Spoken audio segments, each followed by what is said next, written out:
네, 오늘 말씀의 제목은 이 뼈들이 능히 살겠느냐라는 말씀의 제목입니다. 오늘 예배 자리에 오신 여러분들을 진심으로 환영합니다. 지난주에 제가 이제 산기도를 같이 가는 목사님들과 차를 마시면서 이제 한 목사님이 자기 이야기를 하는 것입니다. 이분은 이제 연세가 얼마 안 되신 분인데, 저보다 조금 나이가 많으신 분인데, 자기는 조기 은퇴를 해야 되겠다라고 말씀을 하신 겁니다. 그래서 우리가 말씀을 드렸죠. 아니, 연세도 얼마 안 됐는데 웬 조기 은퇴를 하시냐라고 말씀을 드리니까, 아무리 설교를 해도 성도들이 바뀌지 않고 이제 한계에 왔다는 것입니다. 그렇게 설교하는데도 바뀌지 않으니 이제 몇 년 정도 하나님 앞에 기도해 보고 그래도 안 되면 진짜 은퇴를 해야 되겠다, 그렇게 말씀하는 겁니다. 아마 이것은 그분만의 이야기는 아니고 우리 목회자들이 다 대부분 공감하시는 내용입니다. 오늘 본문의 말씀의 배경도 이와 비슷한 내용인데요. 여러분이 잘 알다시피 이스라엘에는 이제 두 나라가 있었습니다. 그죠? 북쪽으로는 북이스라엘, 남쪽으로는 남유다. 이게 한 나라죠. 이스라엘입니다. 그런데 이제 북이스라엘은 벌써 BC 721년경에 이제 나라가 패망하고 이제 남유다만 남았는데, 이 남유다에게도 이 하나님께서 200년 동안 수없이 선지자들을 통해서 경고하고 회개하라고 그렇게 목이 터져라 외쳤습니다. 회개하라. 그리고 하나님께로 돌아오라. 그리고 때로는 재난이나 기근이나 이런 전쟁과 같은 많은 환난을 통해서 그들을 회개케 하고 제발 하나님께로 돌아오라고 말씀을 했는데도 그들은 끝내 회개하지 않았습니다. 그러니까 이를 지켜보던 예레미야 같은 선지자는 어떤 고백을 했느냐? 창자가 끊어지는 듯한 느낌이다, 그렇게 고백했습니다. 결국은 유대 나라와 유대 백성은 하나님이 말씀하신 대로 큰 징계를 받게 되죠. 그래서 바벨론이라는 큰 나라가 쳐들어와 가지고 유대의 왕은 두 눈이 뽑힌 채로 끌려갔다가 죽어버리고, 또 그 자녀들은 다 왕 앞에서 다 죽임을 당하고, 또 수많은 유대인들은 죽거나 똑똑한 사람들은 다 포로로 다 잡혀가 버리고, 그리고 그들이 그렇게 중요시 여기던 예루살렘 성전도 완전히 파괴가 되고, 그 유대 나라 전체가 뭐죠? 완전히 멸망을 한 것입니다. 오죽했으면 하나님께서 이렇게 탄식을 하세요. 하늘이여 들으라, 땅이여 귀를 기울이라. 여호와께서 말씀하시기를 내가 자식을 양육하였거늘 그들이 나를 거역하였도다. 소는 그 임자를 알고 나귀는 그 주인의 구유를 알건만은 이스라엘은 알지 못하고 나의 백성은 깨닫지 못하는도다. 이렇게 탄식을 하시는, 이런 이제 유대 나라가 완전히 멸망해가지고 전혀 소망이 없는 그때에 하나님은 에스겔 선지자를 어디로 데려갑니다. 어떤 골짜기로 데려가는 거예요. 그런데 그가 환상을 통해 보는데 그 골짜기에는 뼈들이 가득한 것입니다. 에스겔서 37장 1절 2절입니다. 우리 같이 읽어보겠습니다. 시작. 여호와께서 권능으로 내게 임재하시고 그의 영으로 나를 데리고 가서 골짜기 가운데 두셨는데 거기 뼈가 가득하더라. 나를 그 뼈 사방으로 지나가게 하시기로 본적 그 골짜기 지면에 뼈가 심이 많고 아주 말랐더라. 이 에스겔 선지자를 통해서 환상을 보게 하시는데 그 골짜기에 뼈들이 너무 많은 거예요. 그것도 그냥 뼈들이 아니고 무슨 뼈들이에요? 아주 마른 뼈, 마른 뼈. 그러니 어째요? 그 뼈들이 아주 오래됐다는 거죠. 방치가 됐다는 겁니다. 그런데 이 뼈들이 누굴까요? 이 뼈들이 누구냐? 에스겔서 37장 11절입니다. 같이 읽겠습니다. 시작. 또 내게 이르시되 인자야 이 뼈들은 이스라엘 온 족속이라. 그들이 이르기를 우리의 뼈들이 말랐고 우리의 소망이 없어졌으니 우리는 다 멸절되었다 하느니라. 이 뼈들은 누구라고요? 이스라엘 온 족속이다. 이 뼈들이 바짝 말라가지고 전혀 소망이라는 것 없고 완전히 절망적인 상황이다 그 말이죠. 그런데 이 모습이 하나님이 보실 때는 또 누구의 모습일까요? 바로 우리 개인의 모습일 수도 있다는 겁니다. 그 이스라엘 족속이라는 게 뭐죠? 하나님의 택하신 백성들이잖아요. 바로 우리 개인의 모습일 수 있고 또 우리 교회의 모습일 수 있고 한국 교회의 모습일 수 있다는 것입니다. 그런데 이런 우리들에게 하나님은 뭐라고 말씀하시느냐? 에스겔 37장 3절입니다. 우리 같이 읽겠습니다. 시작. 그가 내게 이르시되 인자야 이 뼈들이 능히 살겠느냐? 이제 이런 마른 뼈 같은 우리에게 하나님은 이렇게 질문하는 것입니다. 이 이스라엘에게 질문한 거잖아요. 저 이스라엘 백성들이 저 마른 뼈 같은데 너가 볼 때는 저 뼈들이 살겠느냐? 동일하게 또 우리에게도 질문하십니다. 그죠? 우리가 마른 뼈 같은 우리의 모습도 있을 수 있습니다. 우리의 교회 모습도 그럴 수 있고 한국 교회 모습도 그럴 수 있다는 거예요. 그때 하나님은 우리에게 이렇게 질문하는 것입니다. 인자야, 이 뼈들이 능히 살겠느냐? 근데 여러분, 그들의 모습이 어떻다고요? 완전 절망적인 상황입니다. 그죠? 영적으로, 정신적으로 지주 역할을 했던 예루살렘 성전은 완전히 파괴되고 백성들은 몰살하고 살아남은 자들은 다 바벨론의 포로가 되어가고 한마디로 말해서 뭐죠? 마른 뼈와 같이 완전 절망적인 상태. 이 상황에서 하나님은 질문하신 겁니다. 인자야, 이 뼈들이 능히 살겠느냐? 이제 제가 이 말씀을 묵상하면서 하나님이 제게 이 질문을 하신다면 뭐라고 대답할 수 있을까? 이 목사야, 너희 교회가 살겠느냐? 너희 교회 지체들이 살겠느냐? 아마 여러분도 아마 주님이 여러분에게 이런 질문을 한다고 생각해 보세요. 이 집사, 김 집사, 너희 가정에 마른 뼈와 같은 자녀와 남편과 가족들이 살겠느냐? 근데 저는 있잖아요. 우리 믿지 않는 형제들도 있잖아요. 그 모습들을 가만히 보면은 솔직히 불신앙이 들어오는 겁니다. 에스겔이 본 골짜기의 마른 뼈 같은 저들을 과연 살릴 수 있겠는가? 제 입에서 있잖아요. 저도 모르게 한숨이 나오는 거예요. 한숨이. 우리 가족들을 가만히 보니까 한숨이 나오는 거예요. 물론 우리 자녀들은 이제 예수 믿지만 우리 형제들 가정을 보니까 벌써 지금 복음을 전한 지가 벌써 몇십 년이 됐는데도 전혀 돌아올 기미가 안 보여요. 그래서 제 마음속에 한숨이 나오는 거예요. 안 됩니다 할 수도 없고 그저 한숨만 흘러나오는 것입니다. 에스겔은 하나님의 질문에 이렇게 대답합니다. 뭐라고 대답해요? 주 여호와여 주께서 아시나이다. 에스겔의 입장에서는 이것이 가장 적절한 대답입니다. 살 수 있습니다. 이렇게 말하는 것도 현실적으로 안 맞잖아요. 완전히 마른 뼈인데 어떻게 삽니까, 여러분? 살지 못합니다. 라고 하는 것도 불신앙이잖아요.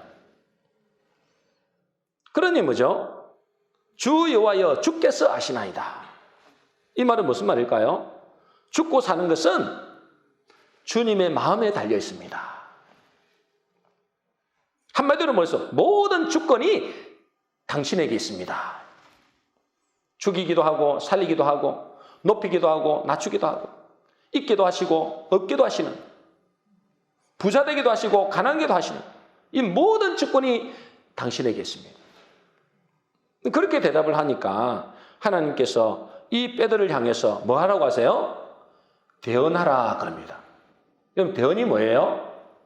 대언하라. 이 대언이 뭐죠? 대신할 대자잖아요. 나 대신 너가 이 말씀을 뭐요? 전해라. 나 대신 전해라. 37장, 에스겔서 37장 4절입니다. 우리 같이 읽어보겠습니다. 시작. 또 내게 이르시되 너는 이 모든 뼈에게 대언하여 이르기를 너희 마른 뼈들아 여호와의 말씀을 들을지어다. 하나님께서 에스겔 선지자에게 너는 나 대신 하나님의 말씀을 대언하라. 대신 선포하라. 그런 거죠. 그렇게 뼈들을 향해서 하나님의 말씀을 대언할 때 무슨 일이 일어납니까? 37장 7절입니다. 우리 같이 읽겠습니다. 시작. 이에 내가 명령을 따라 대언하니 대언할 때에 소리가 나고 움직이며 이 뼈, 저 뼈가 들어맞아 뼈들이 서로 연결되더라. 놀라운 일이 벌어진 겁니다. 그죠?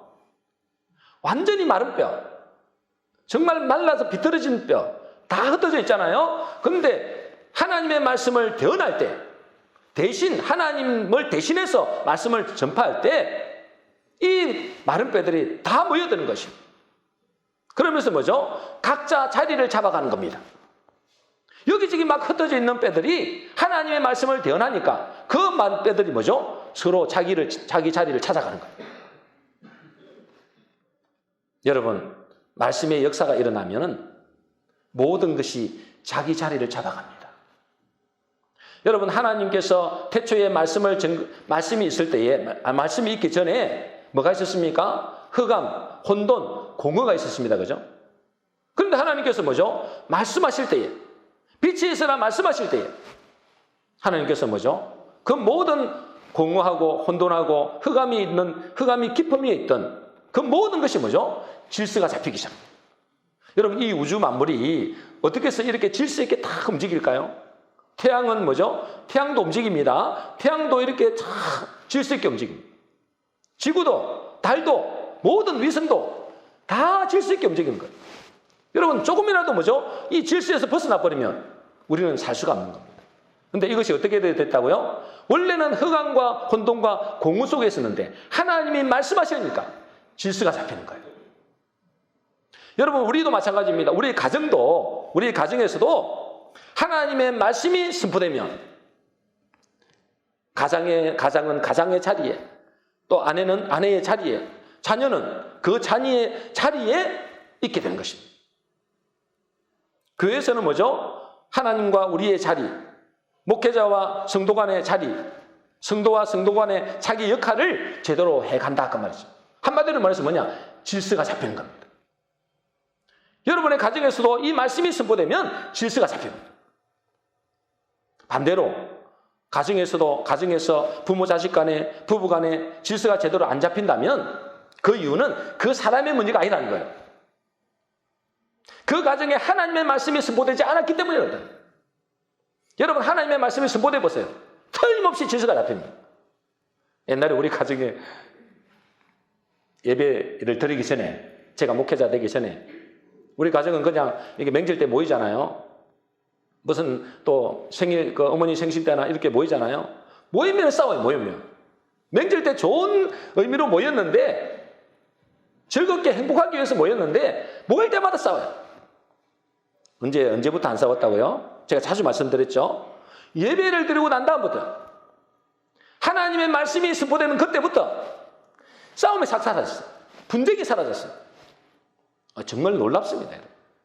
지금도 제가 가면 제일 먼저 하는 게 뭘까요? 가족들 모이면 예배입니다. 예배부터 드리고 식사도 하고 교제도 안 하고. 근데 싸움이 없었어요. 신기하죠? 여러분, 하나님의 말씀이 여러분의 가정에 선포되면 틀림없이 여러분의 질서가 잡힙니다. 왜 우리 가정이 이렇게 싸우지? 왜 우리 가정은 이렇게 불협화음이 일어나지? 말씀이 선포되지 않았기 때문에. 지난주 월요일 날 이제 병원에 계신 우리 정란희 권사님 지금 병원에 계시잖아요. 이제 통화를 하면서 그 사위에 대해서 제가 또 질문을 해서 물어봤어요. 그 사위가 지금 어떻습니까? 이제 더 이상 환청이 안 들린다는 거예요. 여러분, 제가 말씀드렸죠. 이분은 정신분열증이 시달린 사람이에요. 정신분열이 뭡니까? 정신분열이. 정신이 분열됐단 말이에요. 분열. 정신에 질서가 없다 이 말이에요. 질서가. 여기저기로 막 흩어졌단 말이에요. 그러니까 뭐죠? 20년 동안 환청이 있어요. 20년. 여러분, 2000년이면 이게 작은 세월이 아니잖아요. 2달도 힘든데, 2년도 힘든데, 20년 동안 정신병원도 다녀보고, 자기 아버지가 하도 답답해서 뭐 했어요? 무당도 불러가지고 굿도 많이 해보고, 온갖 치료를 다 해본 거예요. 안 되죠. 20년 동안 해봤는데 안 돼. 그분이 그랬어요. 얼마나 답답했으면 이분 교회도 안 다니는데, 교회도 안 다니는 분이 저에게 도와달라고 저를 3시간 동안 기다리고 있었다니까. 저는 처음에 이렇게 생각했어요. 20년 동안 시달렸으니까, 20년도 시달렸으니까 아무리 못해도 1, 2년은 내가 매일같이 복음을 전해야 된다. 이 말씀을 선포해야 된다. 그렇게 생각했어요. 그런데 있잖아요. 그분들이 이제 이사를 가기 때문에 제가 못 갔잖아요. 2달 반을 제가 매일 가서 복음을 전파했습니다. 매일 갔어요. 그 복음을 전파하고 그 사람을 놓고 기도하고 찬양하고. 근데 여러분, 신기하게도 2달 반 만에 환청이 사라져요. 자기가 미치겠다는 거예요. 제발 이건 좀 안 들리게 해달라는 거예요. 제가 무슨 의사도 아니고. 근데 저는 알고 있거든요. 그래서 제가 몇 번 해봤으니까. 2달 반 만에 이분이 있잖아요. 이 환청에서 사라졌다. 환청에서 해방된다. 여러분, 하나님의 말씀이 들어가니까 정신의 질서가 잡힌 겁니다. 여러분, 하나님의 말씀이 들어가면 질서가 잡히게 됐습니다. 그래서 이 우주 만물을 뭐라 합니까? 코스모스라고 그래요. 코스모스. 코스모스는 질서라는 뜻입니다. 하나님의 말씀으로 이 우주 만물을 창조하셨잖아요. 그러니 있죠. 질서가 잡힌 겁니다. 여러분의 가정에서도 하나님의 말씀이 선포되면 틀림없이 질서가 잡힙니다.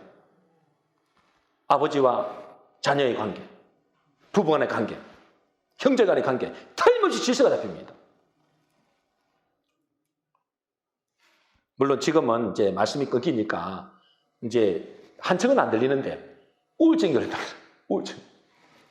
그래서 저 권사님이 자꾸만 주사랑 교회 가서 예배드리라 그렇게 이야기하는데 말을 안 들어요. 여러분, 하나님의 말씀에는 능력이 있습니다. 좌우의 날선 어떤 것보다도 이랬습니다. 이 말씀이 대언할 때, 하나님의 말씀을 대언할 때 하나님의 능력이 나타나고 모든 혼란되고 무질서한 것들이 질서가 잡히게 된 것입니다. 중요한 것은 있잖아요, 여러분. 중요한 것은 말씀을 선포하는데 한두 번에서 안 될 때도 있다는 거예요. 한두 번에서도 안 될 때도 있습니다. 왜냐하면 우리는 죄성을 갖고 있기 때문에 그래요. 그러니까 사람들이 있잖아요. 한두 번 가정예배 들어보고 안 되거든요. 그냥 포기해버려요. 한두 번 사람에게 이야기해보면 안 되니까 그냥 포기해버려요. 여러분, 어떤 목사님이 20년 넘게 심장병으로 고통을 당하는 사람이 있어요. 20년 넘게, 20년. 이분도 20년 넘게. 죽을 고비도 몇 번 넘게 당합니다. 의사도 치료될 가능성이 전혀 없다고 선고했어요. 그런 가운데 이분은 있잖아요. 휴가를 얻어가지고 조용한 농장으로 들어가가지고 매일 10시간씩 말씀을 연구했대요. 그러면서 나온 결론이 뭐냐? 자기가 얻은 결론이 이 말씀으로 치유가 가능하다. 그래서 있잖아요. 이분이 교회 가서 설교할 때 이렇게 말했다고 합니다. 나는 지금 40대 중반이고 심장병을 앓고 있습니다. 의사는 전혀 가망이 없다고 합니다. 언제 죽을지 모른다고 이야기합니다. 지금도 심장병으로 고통을 받고 있습니다. 그러나 나는 믿습니다. 예수님께서 나의 모든 질병을 십자가에서 담당하셨음을 나는 믿습니다.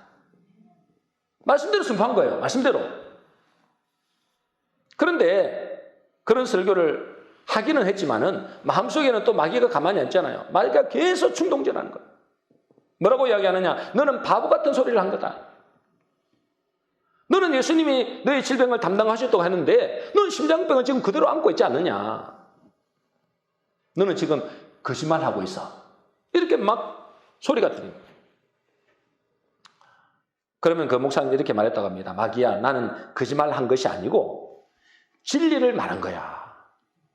마태복음 8장 17절에 우리의 연약한 것을 친히 담당하시고 병을 짊어지셨도다. 그렇게 말씀하셨어.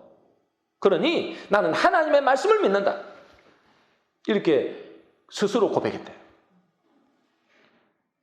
그리고 심장이 아플 때마다 그런 하나님의 말씀을 큰 소리로 고백했습니다. 큰 소리로.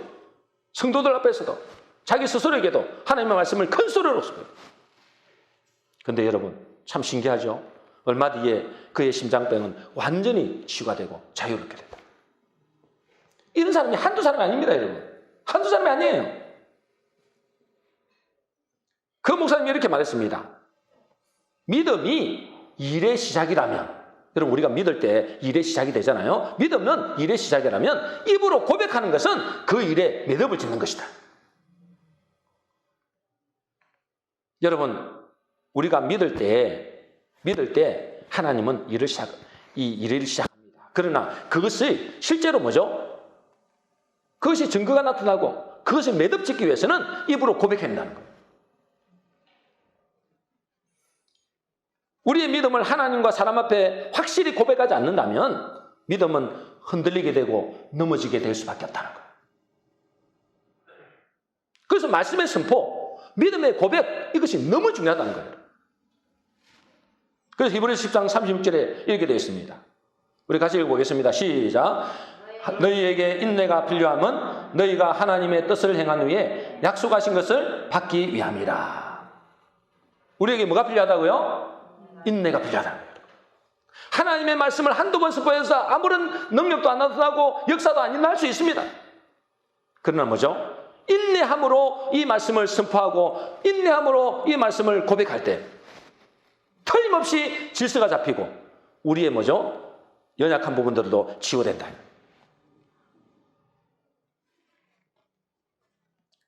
제가 있잖아요. 정나리 권사님, 이제 제가 그분이 도와달라고 매일 갔잖아요. 한 달 정도 지나가서 조금이라도 뭔가 좀 변화가 있을까 싶어가지고 한 달 지나서 제가 물어봤어요. 혹시 성도님 이게 조금 변화가 있습니까? 아니면 전혀 변화가 없다는 거예요. 전혀 변화가 없다는 거예요. 이거 낙심 되겠습니까? 안 되겠습니까? 야, 이건 뭐 조금이라도 뭔가 이 징조가 보여야지. 근데 뭐죠? 저는 알기 때문에 한두 번 내가 안 된다는 걸 알기 때문에 그래 한번 해보자. 1년이고 2년이고 한번 해보자. 저는 그런 마음을 가졌어요. 거기서 포기하면 안 됩니다, 여러분. 절대 포기하면 안 됩니다. 우리의 뭐죠? 믿음이 일의 시작이라면 고백은 그 일에 매듭을 짓는 것이다. 인내함으로 말씀을 선포된다. 그래서 여러분 누가복음 8장 15절에 이렇게 되어 있습니다. 우리 같이 읽어보겠습니다. 시작. 좋은 땅에 있다는 것은 착하고 좋은 마음으로 말씀을 듣고 지키어 인내로 결신하는 자니라. 여러분 우리가 좋은 땅, 이 좋은 땅은 이제 우리의 마음밭을 말하잖아요. 예수님께서 씨를 뿌리는 비유를 말씀하시면서 씨는 뭐죠? 씨는 하나님의 말씀입니다. 그죠? 씨 뿌리는 비유를 했잖아요. 씨는 하나님의 말씀입니다. 그런데 이 씨를 어디에 뿌린다고요? 밭에 뿌리잖아요. 밭에. 이 밭이 뭡니까? 우리의 마음을 말하는 거죠. 우리의 마음을 밭이라 말씀하십니다. 그런데 이 마음의 밭은 몇 가지 종류가 있다고요? 4가지 종류가 있습니다. 몇 가지 종류가 있다고요? 4가지 종류가 있습니다.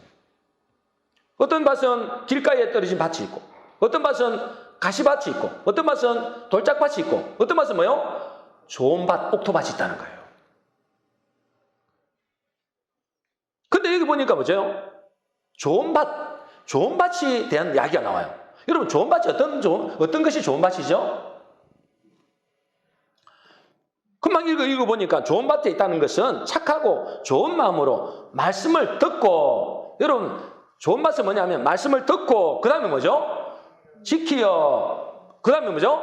인내로 결신하는 자다. 여러분, 좋은 밭은 어떤 게 좋은 밭이라고요? 하나님의 말씀을 듣고, 그 말씀을 지키고, 그 말씀을 인내로 결실하는 자다.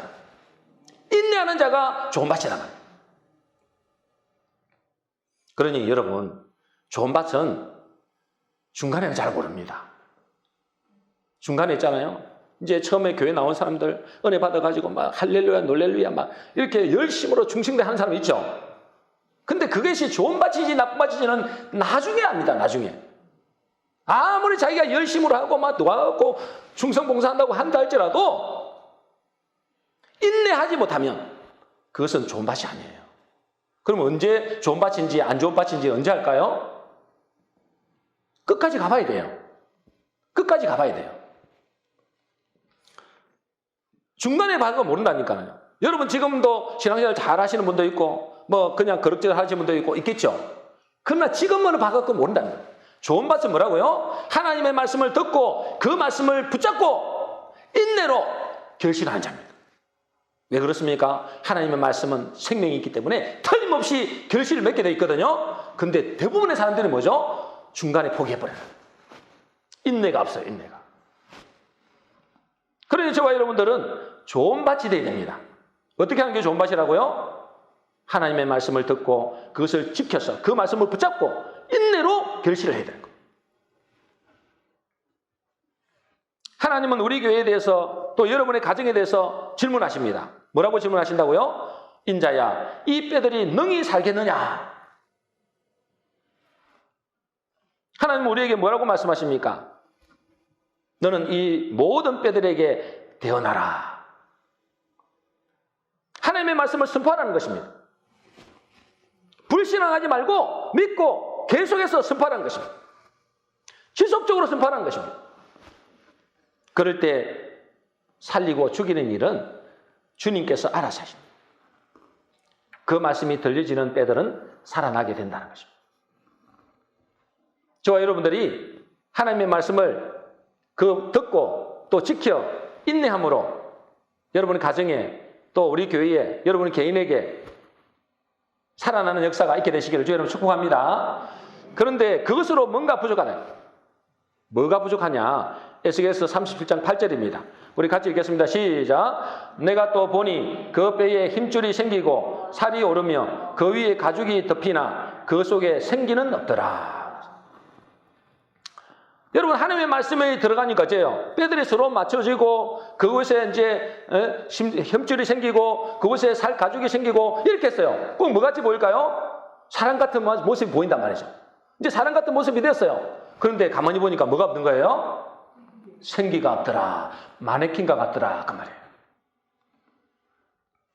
여러분 우리가 하나님의 말씀을 듣고 아무리 좋은 말씀, 아무리 기가 막힌 말씀을 들어도 사람이 잘 안 바뀔 수 있어요. 그래서 그 목사님처럼 막 내가 이제 은퇴해야 되겠다. 아무리 해도 안 됩니다.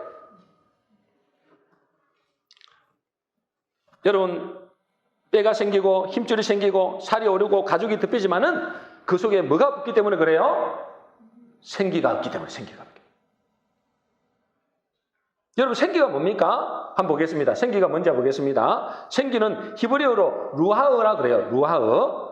뜻은 뭐냐면 숨, 호흡, 바람, 영이라는 뜻이죠.